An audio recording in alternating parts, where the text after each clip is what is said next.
کاہن کون ہے، پھر اس کے بعد نجومی کون ہے، عامل کون ہے. اس میں بے شمار کیٹیگریز پائی جاتی ہیں.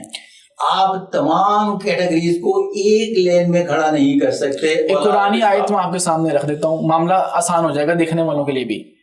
سورہ نمل ہے، آیت نمبر ہے 65. کہہ دو آسمانوں اور زمین میں جو بھی ہے اللہ کے سوا کوئی غیب نہیں جانتا. ایک اور آیت ہے سورہ الانعام 59 نمبر ہے، اور اسی کے پاس غیب کی کنجیاں ہیں، انہیں اس کے سوا کوئی نہیں جانتا.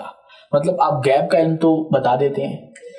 میں نے آپ کو غیب کی تشریح بتائی ہے. بالکل بتائی. اللہ پاک نے بار بار قرآن کریم میں حکم فرمایا کہ اللہ پاک تحقیق کرنے والوں کو پسند فرماتا ہے. آپ کو پتا ہے کتنی پسندیدگی کا عمل میرے مالک نے دیا اس شخص کے لیے کہ جس کو پسند فرماتا ہے میرا مالک جی. تو ہر وہ چیز بعد از تحقیق جس کا انسان کو حضرت انسان کو علم نہیں، اس کو تلاش کرنے میں کامیاب ہو جاتا ہے. اس کے نیگیٹو، اس کے پازیٹو، انسانی زندگی پر اس کے اثرات، اس کے فیض، اس کے نقصان، کسی بھی چیز کی ہر چیز کے بارے میں جان لیتا ہے اور وہ پروڈکٹ کی صورت اختیار کر لیتی ہے، تو وہ صیغہ غیب میں نہیں رہتی. اسی لیے زمین اور آسمان میں خزانے دفن ہیں اور انسان کو حکم ہے کہ اس کی تلاش کرے. اب انسان جو ہے اس کی تلاش میں نکلے گا تو خزانے جو ہیں دفن ان کو لا کر مارکیٹ میں لے کے آئے گا، اس پر تحقیق کرے گا، اس کے اچھے برے اثرات سے واقف ہوگا. تو جب تک وہ دفن ہیں تو اس کے بارے میں وہ نہیں جانتا. وہ باقاعدگی سے تحقیق کے نتیجے میں جب مارکیٹ میں چیزیں لے کر آئے گا تو حضرت انسان کے لیے ساری کی ساری باعث رحمت ہوتی چلی جائے گی. اچھا، جب باعث رحمت ہوتی چلے جائیں گی تو ہر چیز میں نیگیٹو پازیٹیو بھی ہوتا ہے. مطلب روٹی بھی زیادہ کھا لو تو بدہضمی ہو جاتی ہے نا. ہاں جی. تو ہر چیز کے نیگیٹو پازیٹیو کے اثرات جاننے کے بعد جب اس کو پروڈکٹ کی صورت اختیار ہو جاتی ہے تو علم غیب کا حصہ نہیں رہتی. واللہ علم الصواب. صادق صاحب، آپ دو باتوں کو مکس کر رہے ہیں. ایک آپ نے مثال دی خزانے نکالنے کی زمین سے، بالکل بہترین مثال ہے. اللہ کا حکم ہے کہ تحقیق کرو اور تحقیق کرنے کے بعد تلاش کرو. تسخیر کائنات کا حکم دیا گیا. وہ ایک مادی چیز ہے. مستقبل کے اندر کیا ہونے والا ہے یہ مادی چیز نہیں ہے، وہ ایک غیب کی چیز ہے. اور اس کے اندر آیت کے اندر اگر میں غلط نہیں ہوں تو بالکل واضح طور پہ بتا دیا گیا ہے کہ اللہ کے سوا کسی کو غیب کا علم نہیں ہے، یا اللہ نے کسی کو دے رکھا ہے کہ اللہ کے سوا غیب کا علم انسان کو ہے. حضرت انسان کو علم کا بالکل غیب کا علم نہیں ہے، لیکن تلاش کا حکم ہے. کس چیز کا حکم ہے؟ تلاش کا حکم ہے. تلاش کے بعد از تحقیق کا حکم ہے. جب ہم تلاش میں نکلیں گے تو اس تلاش و جستجو کے سفر میں ہمیں کوئی چیز ملتی ہے تو ہم اس پر تحقیق کریں گے، اور تحقیق کے نتیجے میں جو ہمیں چیز میسر آتی ہے تو اس کے تمام نیگیٹو پازیٹیو اثرات سے ہم استفادہ کریں گے. تو حضرت انسان جو ہے اس کے لیے وہ باعث رحمت ہو جائے گی.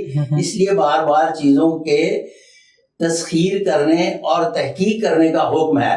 یہاں میں غیب کی تو بات ہی نہیں کر رہا. ہاں، لیکن آپ بات نہیں کر رہے، لیکن جب آپ ہاتھ دے کے بتاتے ہیں کہ اس کے مقدر کے اندر یہ ہو سکتا ہے، یہ بھی تو ایک غیب کا علم ہے. ارے بابا، کس طرح سے؟ آپ نے پہلے بتا دیا، جو چیز ابھی رونما نہیں ہوئی آپ نے کیسے پہلے بتا دیا؟ یہ سوال تھا. نہیں، دیکھیں نا، ہم ایک مشاہدہ بناتے ہیں. اچھا، ٹھیک ہے نا. جتنی بھی سائنس نے ترقی کی ہے، ابھی سائنس نہیں ہے. یہ فن درشناسی ابھی سائنس نہیں ہے. ہم اس کو آگے چل کر سائنس لے کے جا رہے ہیں. پہلے مفروضہ ہوتا ہے، مفروضے کو مشاہدے کی منزل پہ لے کے جاتے ہیں، مشاہدے سے پھر وہ سائنس بنتی ہے. ٹھیک ہے. اب یہ بنیادی طور پر سائنس نہیں ہے، یہ ایک مشاہدے کی منزل پہ ہے. مشاہدے سے یہ سائنس آہستہ آہستہ بنتی چلی جائے گی. ایک پہلے خیال آیا کہ یہ ریڈیو ہے.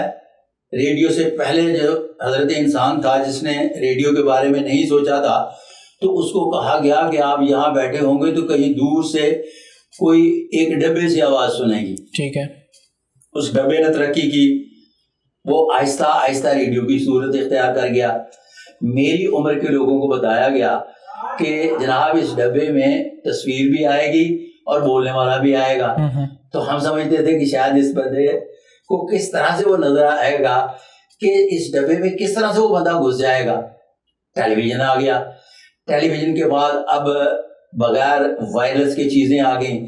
یہ دیکھیں ساری ایک تحقیق کے نتیجے میں ترقی کا عمل ہے. آپ ہر اس عمل کو غیب کے کھاتے میں جوڑ کے حضرت انسان کی ترقی کو نہ روکیں. آپ نے پہلے علم غیب کی تشریح کو اچھے طریقے سے جاننا ہے. ٹھیک ہے. اور اچھے طریقے سے جاننے کے لیے ایک میں نے گزارش پیش کی، باقی انتہائی اہم جو ہے وہ صرف عالم دین ہے، میں نہیں. فتویٰ عالم دین کا ہے، میرا نہیں. عالم دین مجھے آ کر کہہ دیتا ہے کہ پامسٹری جائز نہیں ہے، تو پھر میں آپ سے آ کے سوال کر سکتا ہوں؟ تسی عالم دین نہیں منو گے پھر میں کی کرا گا یار. گلے میں تسی کہو گے اے والا عالم نہیں مانتے نہیں. پتہ کیا ہے، میں جب اپنی غلطی مان رہا تھا نا تب بھی آپ بحث برائے بحث پہ اتر آئے تھے. جی میں نے آپ سے کہا نہیں، جہاں پہ آپ صحیح تھے میں آپ کو صحیح کہوں گا، جہاں پہ مجھے لگ رہا ہے کہ غلط ہے میں تو غلط کہوں گا. رہے ہیں جی کہ عالم دین آ کر یہ کہہ دیتا ہے کہ پامسٹری منع ہے، میں مان جاؤں گا.